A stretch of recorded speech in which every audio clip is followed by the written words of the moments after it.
Why have mortgage rates gone up when war started? And what happens next? Hi, my name is Kevin Retro. I'm the owner of First Meridian Mortgage.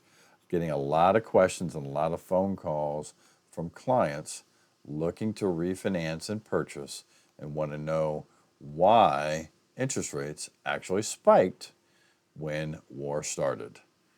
Hi, my name is Kevin Retro, owner of First Meridian Mortgage. If you could do me a favor, more than 90% of the people watching my videos are not subscribers.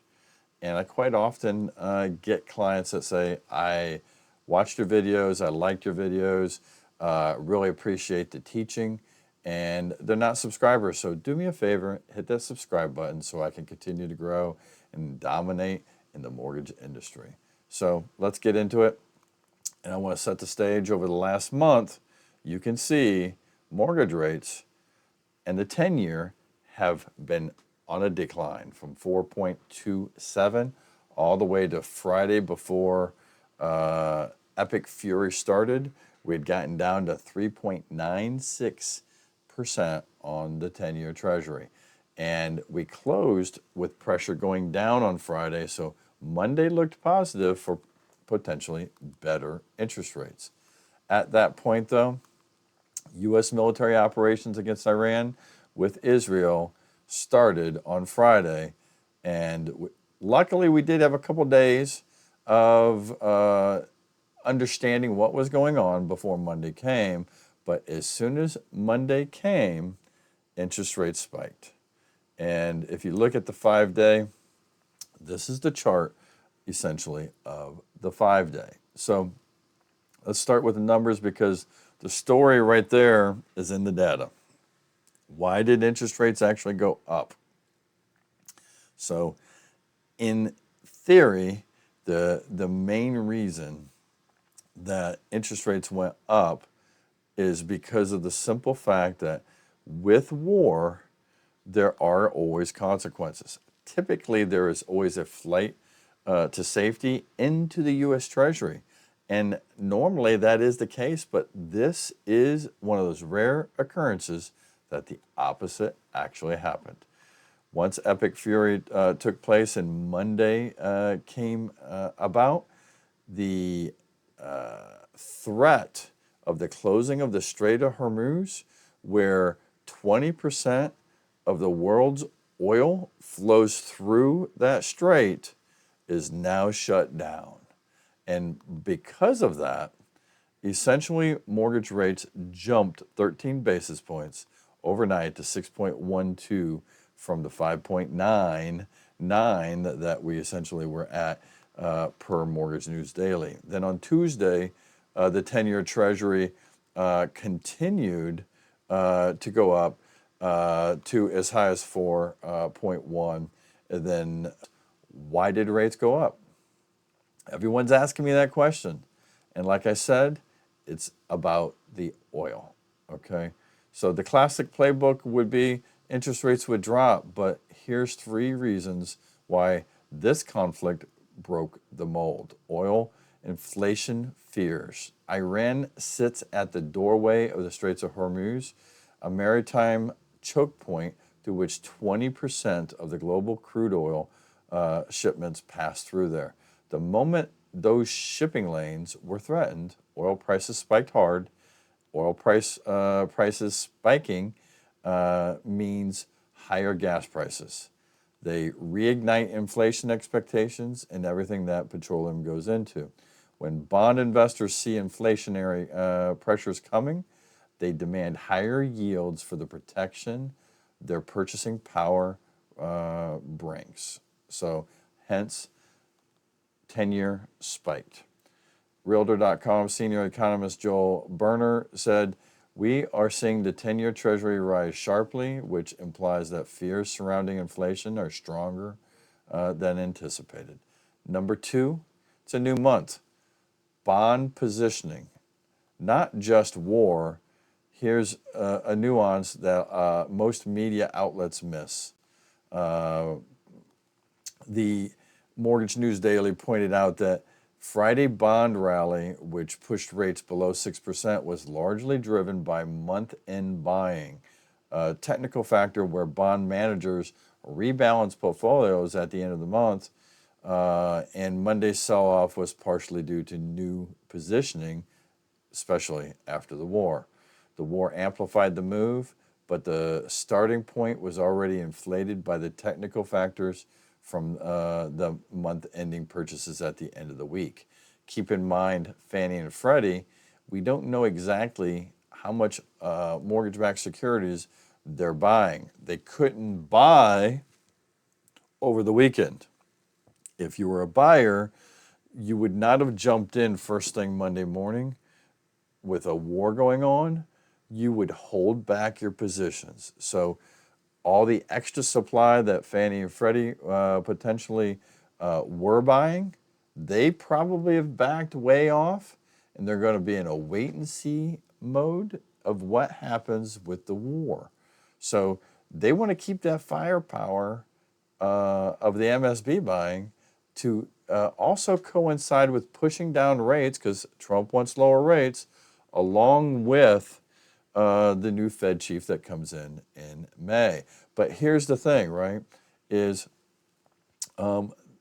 with the war, they may hold on to that firepower and that gunpowder until they kind of see what happens.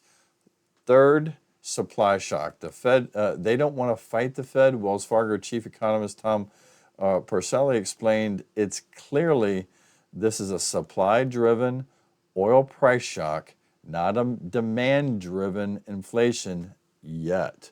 The Fed typically looks through supply shocks rather than raising rates to combat them. That means no emergency rate cuts are going to come from the bond market or from the Fed.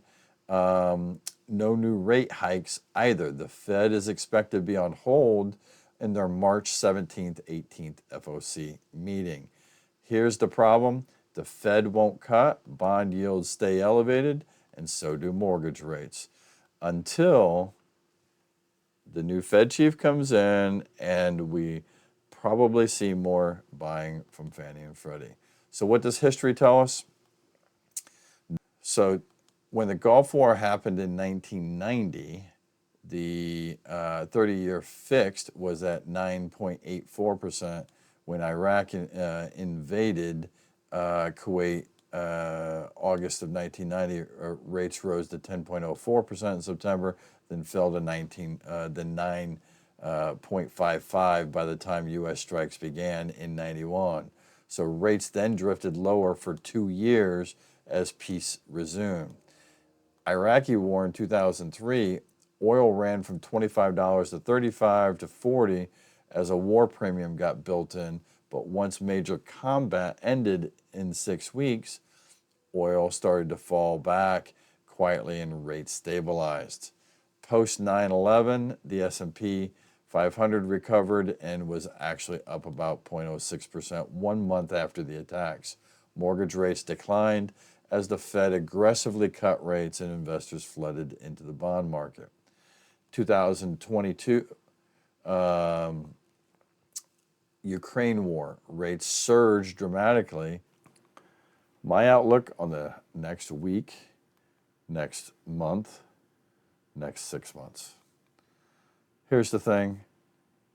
Everything's going to be tied upon what happens with Operation Epic Fury. Rates are likely to remain extremely volatile over this time frame.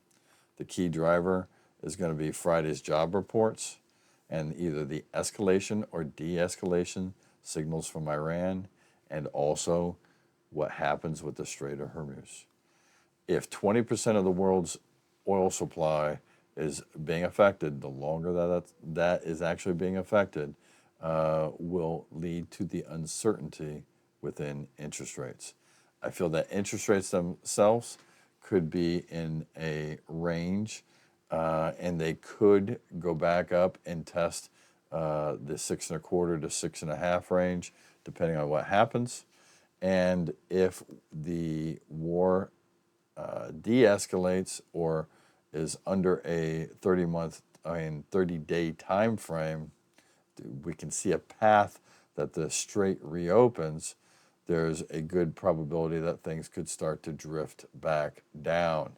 But if Operation Epic Fury lasts longer than suggested, then that could reshape what the bond market and their flight to quality actually is. So if you can look past the first 4 to 6 weeks as uncertainty clears, I expect the 30-year fixed to start to drift back down toward the 5.9 to 6.1 range. But if oil prices don't stabilize and the strait doesn't reopen, that could be inflationary, and you could see interest rates continue to drift up. So a lot's going to depend on how long this potential Iran war actually takes place. So 6 months out, I feel that by then we should have some normalization, hopefully, and definitely am hoping that rates will start to drift down. So if I was purchasing in the next 30 days, I would not float my rate. I would absolutely lock in. You can always refinance. If the interest rate makes sense to do a refinance now, I would go ahead and pull a trigger and go ahead and do that. You can always refinance again, and if it makes sense. Just know your numbers and know your comfort level. My name is Kevin Retcher. I'm the owner of First Meridian Mortgage. Hopefully you understand now that rates essentially went up because the inflationary spike versus a flight to quality. So with inflation already being at the higher levels, anything that would push that up higher, the bond traders just are feeling just a little bit more tepid. And essentially, the flight to quality just was not there. My name is Kevin Retcher, owner of First Meridian Mortgage. Hopefully you found this video helpful. I'm a mortgage broker licensed in Virginia, Maryland, D.C. Happy to help you. Please like, share, and subscribe. If you have any questions, feel free, reach out. Talk to you soon.